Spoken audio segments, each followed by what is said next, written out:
On the last evening of my 25th college reunion, there was a party in a tent. There was dancing and music and noise, so much noise that a lot of us started to drift out of the tent so we could hear each other talk and catch up with classmates that we had not seen in more than 2 decades. As I talked with my friends, I made an astounding discovery. 80% of them were unhappy with their lives. I feel as though I've wasted my life and I'm halfway through it, they said. I don't know what my life is all about. Now, I was privileged to go to Yale, and we were standing on a summer evening in the middle of Yale's old campus, and the people that I was speaking with were privileged and highly educated and financially well off and in positions of power. And they had the first house and the second house. And they had the first spouse and the second spouse. And 80% of them were unhappy with their lives.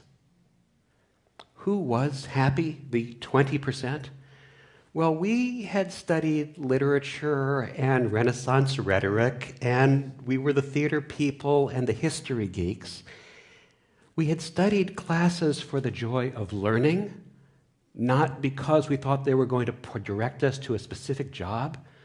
We still got jobs. We were living our lives expansively with life's ups and downs, and we did not feel that we had wasted a single minute.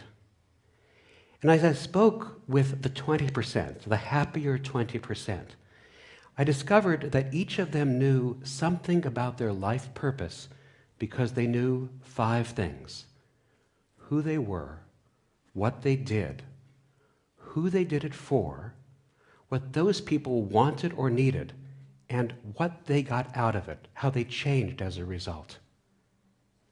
Does that sound hard? It's not. It's actually really simple.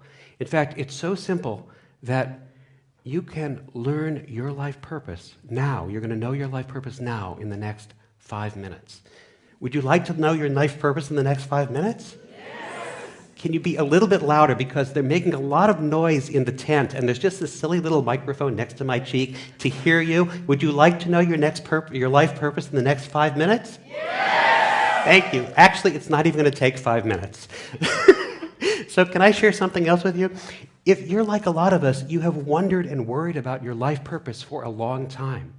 And there are books and magazines and workshops and seminars about it. In fact, Amazon lists 151,928 books that refer to how you can learn your life purpose. Well, I know some people who have spent their entire lives trying to learn their life purpose. And look, we can all agree that the unexamined life is not worth living, but if all you're doing is examining, you're not living. So let's figure out the life purpose right now together. Who you are, what you do, who you do it for, what those people want and need, and how they change as a result. Shall we do it? Yes. All right. Everybody, on the count of 5, shout out your first name. 1, 2, 3, 4, 5. Fabulous. That was the first one, only 4 to go. That's who you are. All right, now what do you do? What do you love to do?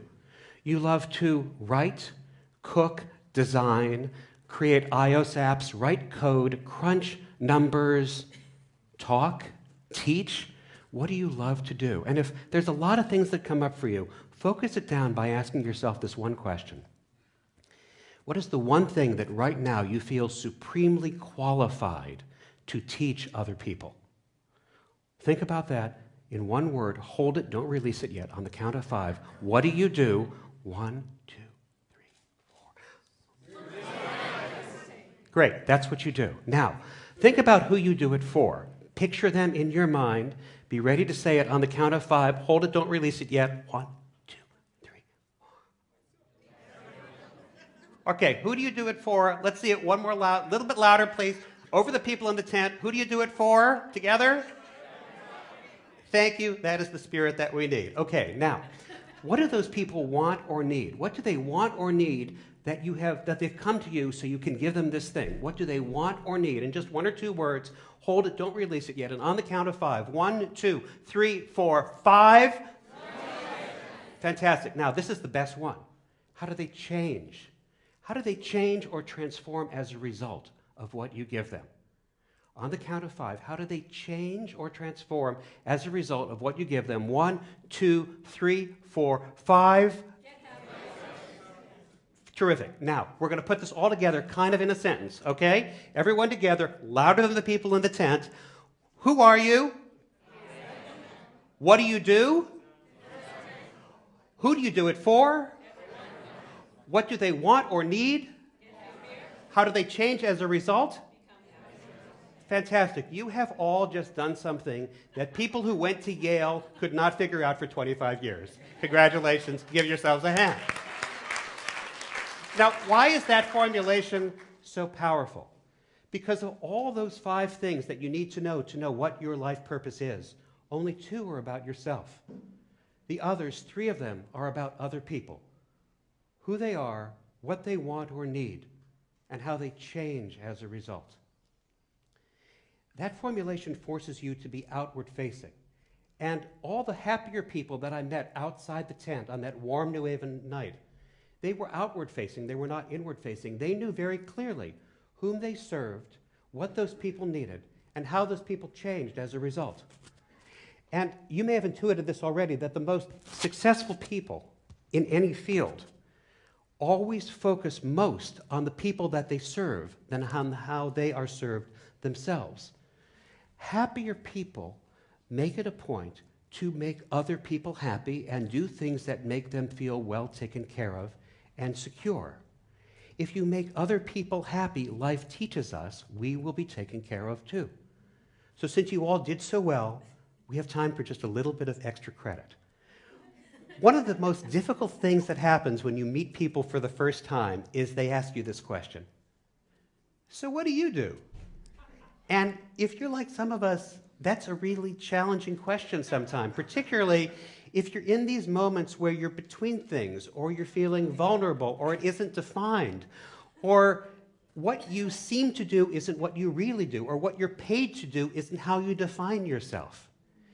So when people ask you this question, so what do you do? And also you got this monologue going on, like, why is he asking me, so what do I do? It's because it's that transactional thing where it's like he wants to know if he should really spend time talking to me, or it's that other thing so he can tell me what he does because he's sure it's really so much better than what I do, right? So when somebody asks you that question, here's what you do. You just say the very last thing you called out, how what you do changes the people you do it for. So for example, you might say, I give kids awesome dreams. If your life purpose is, I write books for children so they can fall asleep at night, so they can have awesome dreams. Or you might say, I help people look and feel their best. If your life purpose is, I design apparel for men and women who need affordable choices so they can look and feel their best. Or you might say, I help people get great work into the world. If your life purpose is, I train entrepreneurs and creative people to take decisive actions so they can get their greatest work into the world. And then that little snippet that you just said becomes your personal elevator pitch. And it will always start the conversation because the person that you were just talking to has to ask you a question. How do you give kids great dreams? How do you help people look and feel their best?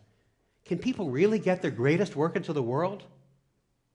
And then you get to tell them, and you get to share your life purpose. And you get to share how they may come to learn theirs too.